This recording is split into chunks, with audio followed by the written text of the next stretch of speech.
Layman എനിക്കറിയായിരുന്നു, അവർ തിരിച്ചു വരില്ല എന്നറിയായിരുന്നു. ഇറ്റലി അവരെ വിടില്ല എന്നും എനിക്കറിയായിരുന്നു. താങ്കളും താങ്കളുടെ പാർട്ടിയും പ്രതിപക്ഷത്തിരിക്കുമ്പോ താങ്കൾക്കും അറിയായിരുന്നിരിക്കാം അവർ തിരിച്ചു വരില്ല എന്ന്. Still you allow them to go back.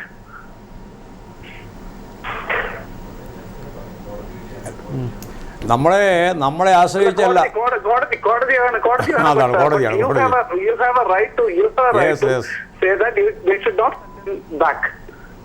Italian നാവികൾ തിരിച്ചു പോയാൽ തിരിച്ചു വരില്ല എന്നും താങ്കൾക്കും അറിയായിരുന്നു, എനിക്കും അറിയായിരുന്നു, ഓർഡർ ലേമനും അറിയായിരുന്നു, കോടതിക്കും അറിയായിരുന്നു, എല്ലാവർക്കും അറിയായിരുന്നു.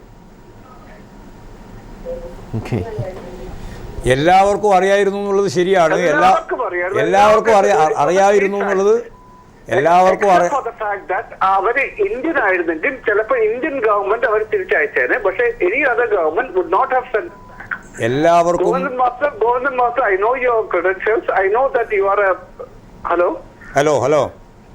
എല്ലാവർക്കും അറിയായിരുന്നു. സ്റ്റിൽ ആസ് എൻ ഓപ്പോസിഷൻ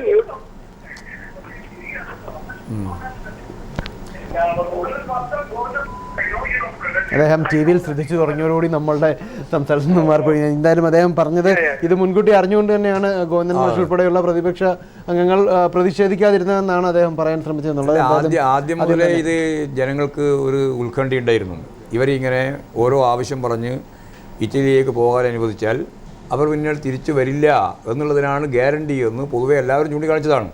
പക്ഷേ കോടതിയെയും ഗവൺമെൻറ്റിനെയും ഉപയോഗപ്പെടുത്തിയിട്ട് അവർ പോവുക തന്നെയാണ് ചെയ്തത്. അതിനെതിരായിട്ട് ഒരു കാര്യം നിർവഹിക്കാൻ ഗവൺമെൻറ്റിന് സാധിക്കുന്നില്ല എന്നുള്ളതാണ് നമ്മുടെ മുമ്പിലുള്ള ചിത്രം. അതുകൊണ്ട് ഞാൻ പറഞ്ഞത് ഇത് യഥാർത്ഥത്തിൽ കോടതിക്കെതിരായിട്ട് കൂടിയുള്ള നിലപാടാണ്, ജനങ്ങൾക്കെതിരായിട്ടുള്ളതാണെന്ന് പ്രത്യേകിച്ച് പറയേണ്ട കാര്യമില്ല.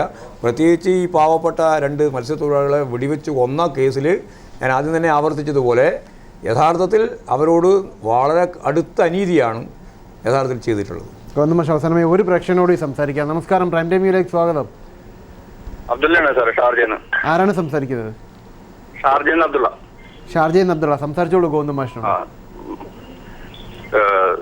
മാഷേ, ഞാൻ സംസാരിക്കണേ, നിങ്ങളുടെ കേരളത്തിലെ ഒരു പ്രതിപക്ഷം ഉണ്ടോ എന്നുള്ളത് ഞങ്ങൾ സംസാരിക്കുക.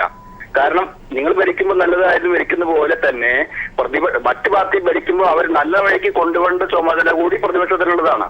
പക്ഷേ ഒരു പാമ്പിന്റെ അടിക്കുമ്പോൾ തലയ്ക്കടിക്കണം എന്ന് പറഞ്ഞ പോലെ ഒരു ടി.പി. ചന്ദ്രശേഖരൻ എന്ന വ്യക്തിയെ കൊന്നു എന്നുള്ളത് വെച്ചുകൊണ്ട് കേരളത്തിലെ ഇടതുപക്ഷ മുന്നണി അഥവാ CPM നിഷ്ക്രിയമായിരുന്നു എന്നാണ് എനിക്ക് പറയാനുള്ളത്. കാരണം ഇവിടെ ഹൈക്കോടതി രാഘവൻ കുഴക്കടകെ ഇങ്ങനെ ഒട്ടനവധി ഒരുപക്ഷെ ആയിരക്കണക്കിന് ആളുകൾ ഇവിടെ രാഷ്ട്രീയ കൊലപാതകങ്ങൾ നടന്നിട്ടുണ്ട്. പക്ഷെ ഇതൊക്കെ നടന്നിട്ടും ഇവിടെ ഒരു വ്യക്തിയുടെ കേസ് പറഞ്ഞുകൊണ്ട് കേരളത്തിലെ മൊത്തം 3 കോടി ജനങ്ങളുടെ പ്രശ്നങ്ങളെ നിഷ്ക്രിയമാക്കി എന്നുള്ളതാണ് എനിക്ക് പറയാനുള്ളത്. ഇത് ആവർത്തിച്ച് ഗൾഫ് മേഖലയിൽ നിന്നുള്ള ചില ആളുകൾ, സുഹൃത്തുക്കൾ ഇപ്പോൾ പ്രതിപക്ഷത്തിൻ്റെ യാതൊരു തരത്തിലുള്ള പ്രവർത്തനവും നടക്കുന്നില്ല എന്ന് വരുത്തത്തക്ക രീതിയിലുള്ള വിശദീകരണം നടത്തിക്കൊണ്ടിരിക്കുകയാണ്. മാധ്യമങ്ങളുടെ സ്വാധീനമാവാനാണ് സാധ്യത. അവിടെ CPIM ഉൾപ്പെടെയുള്ള ഇടതുപക്ഷ പാർട്ടികൾ, ഇടതുപക്ഷ ജനാധിപത്യ മുന്നണി ശക്തമത്തായ പ്രവർത്തനമാണ് ഗവൺമെൻറ്റിൻ്റെ ഓരോ തെറ്റായ നിലപാടിനെയും ചൂണ്ടിക്കാണിച്ചുകൊണ്ട് നടത്തിക്കൊണ്ടിരിക്കുന്നത്. ആ നടത്തിക്കൊണ്ടിരിക്കുന്ന പ്രവർത്തനങ്ങളെല്ലാം നല്ല നിലയിൽ ഒരു ഗവൺമെൻറ് വിരുദ്ധ വികാരം രൂപപ്പെടുത്താൻ കേരളത്തിൽ സാധിച്ചിട്ടുമുണ്ട്. അത് മാധ്യമങ്ങളിൽ ഇപ്പോൾ പ്രതിഫലിക്കുന്നുണ്ട്. അതുകൊണ്ട് നിർജീവമായ ഇപ്പോൾ മലയാള മനോരമയും മാതൃഭൂമിയും അതുപോലെ ചില മാധ്യമങ്ങളും പറഞ്ഞ് പ്രചരിപ്പിക്കുന്ന കാര്യം മാത്രമാണല്ലോ ഇവിടെ എല്ലാം ഉള്ള ആൾക്ക് കേൾക്കാൻ സാധിക്കുക, അല്ലെങ്കിൽ അതാണ് അവർ കണ്ടുകൊണ്ടിരിക്കുന്നത്. അതുകൊണ്ട് ഇതെല്ലാം തന്നെ ഒന്നും ചെയ്യാതെ ഒരു പ്രതിപക്ഷമാണ് എന്ന് വരുത്തി തീർക്കുന്ന പ്രചാരവേലയാണ് നടന്നു വന്നിട്ടുള്ളത്. യഥാർത്ഥത്തിൽ കേരളത്തിലുടനീളം ശക്തമത്തായ സമരങ്ങളും പ്രക്ഷോഭങ്ങളുമാണ് CPIM-ഉം ഇടതുപക്ഷ ജനാധിപത്യ മുന്നണിയും നടത്തിക്കൊണ്ടിരിക്കുന്നത്. ആ നടത്തിക്കൊണ്ടിരിക്കുന്ന സമരങ്ങൾ ഇനിയും തുടരുക തന്നെ ചെയ്യും. അതിന് യാതൊരു സംശയവും ആർക്കും ഉണ്ടാവേണ്ടതില്ല. വളരെ ഫലപ്രദമായ രീതിയിലുള്ള പോരാട്ടം തന്നെ നടത്തി വരികയും ചെയ്യുകയാണ്. ജനങ്ങൾ അത് കൃത്യമായിട്ട് മനസ്സിലാക്കുകയും ചെയ്യുന്നുണ്ട് എന്നുള്ളത് തന്നെയാണ് നമ്മുടെ മുമ്പിലുള്ള അവസ്ഥ. അതാണ് നമ്മുടെ അനുഭവം. വളരെ നന്ദി അബ്ദുള്ള. എന്തായാലും ഈ ചർച്ചയിൽ പങ്കെടുത്തതിനെ താങ്കൾ പറഞ്ഞു ഗൾഫിലുള്ള ആളുകൾ പറഞ്ഞു വരുന്നു. കേരളത്തിലെ ആളുകളുടെ ഒരു ഫീൽ എന്താണ്? ശരിക്കും പ്രതിപക്ഷം ശക്തമാണെന്ന് തന്നെയാണ്, ശക്തിയായ രീതിയിലുള്ള പ്രതിപക്ഷ പ്രവർത്തനം നടത്തിക്കൊണ്ടിരിക്കുന്നുണ്ടെന്നുണ്ടെങ്കിൽ ലക്ഷങ്ങളെ അണിനിരത്തിക്കൊണ്ടുള്ള പോരാട്ടം തന്നെയാണ് നടത്തിക്കൊണ്ടിരിക്കുന്നത്. വേറെ അവിടെ വിധ്വംസന പ്രവർത്തനം നടത്തുന്നതല്ല പ്രതിപക്ഷത്തിൻ്റെ പണി. ഇവിടെ ചില ആളുകൾ എന്താണ് ഉദ്ദേശിക്കുന്നതെന്ന് നിങ്ങൾ വ്യക്തമാക്കി പറയാം. അവിടെ ജനങ്ങൾക്ക് എതിരായിട്ട് വരുന്ന ഓരോ പ്രശ്നങ്ങളുടെയും മുമ്പിൽ പ്രതിപക്ഷ പ്രസ്ഥാനം എന്ന രീതിയിൽ CPIM-ഉം ഇടതുപക്ഷ പാർട്ടികളും ഇടതുപക്ഷ ജനാധിപത്യ മുന്നണിയും ശക്തിയായ പ്രതിരോധം ചമച്ചുകൊണ്ടുള്ള പോരാട്ടവും സമരവും ലക്ഷങ്ങൾ അണിനിരത്തിക്കൊണ്ടുള്ള പ്രക്ഷോഭങ്ങളും നടത്തിക്കൊണ്ടിരിക്കുകയാണ്. ഇനിയിപ്പോൾ വരുന്ന 25-ാം തീയതി വീണ്ടും നമ്മൾ കളക്ടറേറ്റിലേക്കും സെക്രട്ടേറിയറ്റിലേക്കും മാർച്ച് ചെയ്യാൻ പോവുകയാണ്. ഓരോ വർഗ്ഗ സമരത്തിലാണ്. അല്ല, ജനങ്ങൾ സമരം നടത്തിക്കൊണ്ട് മാത്രം സംതൃപ്തരാവില്ല. അവരുടെ ജീവിതമാണ് പ്രശ്നം.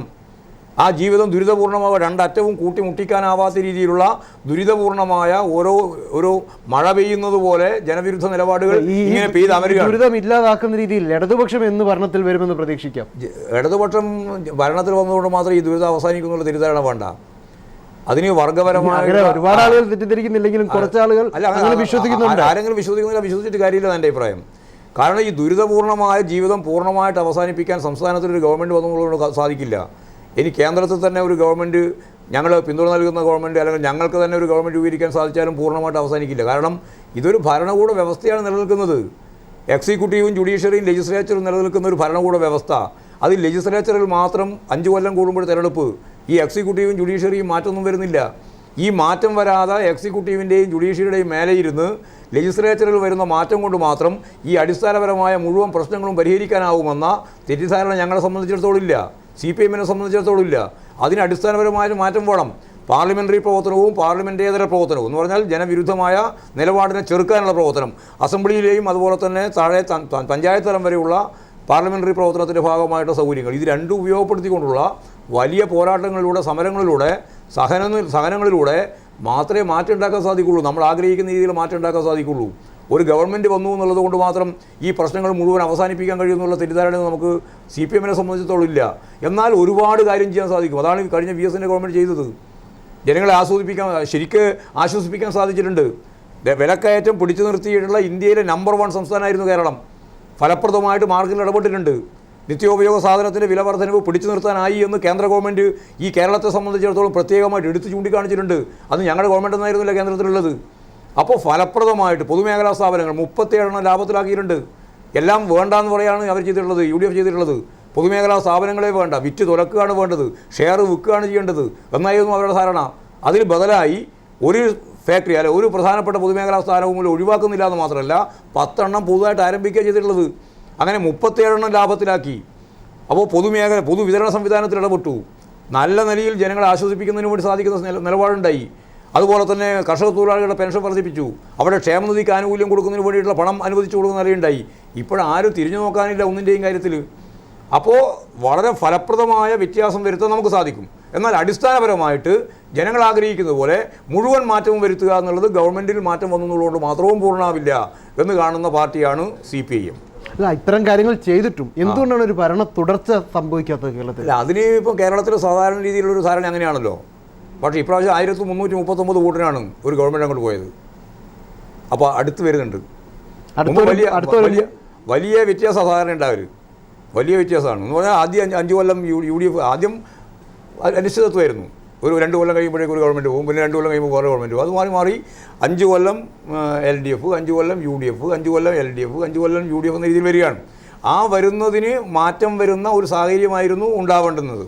അത് വേണമെന്നാണ് പ്രതീക്ഷിച്ചത്. പക്ഷേ നല്ല മാറ്റം തന്നെ ഇപ്രാവശ്യം കഴിഞ്ഞ അസംബ്ലി തെരഞ്ഞെടുപ്പിൻ്റെ ഭാഗമായിട്ട് വന്നു. അങ്ങനെ വന്നപ്പോൾ ഞാൻ നേരത്തെ പറഞ്ഞ പോലെ 2-3 സീറ്റാണല്ലോ, 1339 വോട്ടിൻ്റെ വ്യത്യാസത്തിനാണ് ഒരു ഗവൺമെൻറ് പോയത്. അപ്പോൾ വളരെ അടുത്താണെന്ന് കണ്ടോളൂ. അപ്പോൾ ഇനിയും ജനങ്ങൾക്ക് ഒരവസരം കിട്ടിയാൽ ജനങ്ങൾ ശരിയായ രീതിയിൽ ഈ തെറ്റായ നിലപാട് സ്വീകരിക്കുന്ന ഒരു പാഠം പഠിപ്പിക്കുക തന്നെ ചെയ്യും. അതിന് ഞങ്ങൾക്ക് യാതൊരു തർക്കമൊന്നുമില്ല. അല്ല, അതിന് മുൻപ് ഇനി ഒരു 3 വർഷം കൊണ്ട് അങ്ങനെ ഒരു അവസരം ജനങ്ങൾക്ക് കിട്ടുന്നു. ആ 3 വർഷം കൂടി UDF തന്നെ ആയിരിക്കുമോ ഭരിക്കുക കേരളം? അല്ല, അതൊന്നും പറയാൻ സാധിക്കില്ല. അതാ ഞാൻ നേരത്തെ ഞാൻ പറഞ്ഞതാണ്. അവർക്കകത്ത് തന്നെ ഉണ്ടാകുന്ന പ്രശ്നങ്ങളും പുറത്തുനിന്നുണ്ടാകുന്ന ശക്തമത്തായ പോരാട്ടവും സമരവും എല്ലാം കൊണ്ട് ഈ ഗവൺമെൻറ് ഇനിയും തുടർന്ന് 3 കൊല്ലം തന്നെ ഭരിക്കുമെന്നൊന്നും ആർക്കും പ്രവചിക്കാൻ സാധിക്കുന്നതല്ല കേരളത്തിൻ്റെ രാഷ്ട്രീയ സാഹചര്യം. പക്ഷേ കേരളത്തിലെ CPM എന്ന ശക്തമായ പ്രതിപക്ഷ പാർട്ടിയുടെ ഏറ്റവും വലിയ ഒറ്റകക്ഷിയുടെ സംസ്ഥാന സെക്രട്ടേറിയറ്റ് അംഗമെന്ന നിലയിൽ താങ്കൾക്ക് അറിയുമായിരിക്കുമല്ലോ ഇപ്പോഴത്തെ കേരളത്തിലെ ഒരു അല്ല, ഞാൻ നേരത്തെ പറഞ്ഞില്ല, അവസരവാദപരമായ ഒരു നിലപാട് സ്വീകരിച്ചുകൊണ്ട് ഈ ഗവൺമെൻറ്റിനെ താഴെ ഇറക്കുക എന്നത് ഞങ്ങളുടെ അജണ്ടയല്ല. എന്നാൽ ഈ ഗവൺമെൻറ് അതിൻ്റെ തന്നെ നിലപാടിൻ്റെയും അതിൻ്റെ തന്നെ സമീപനത്തിൻ്റെയും ഭാഗമായി തകർന്ന് കൊഴിഞ്ഞ് വീഴുന്ന കാഴ്ച കാണുമ്പോൾ ഒരു വേവലാതി അങ്കലാപ്പും ഈ പാർട്ടിക്കില്ലതായി.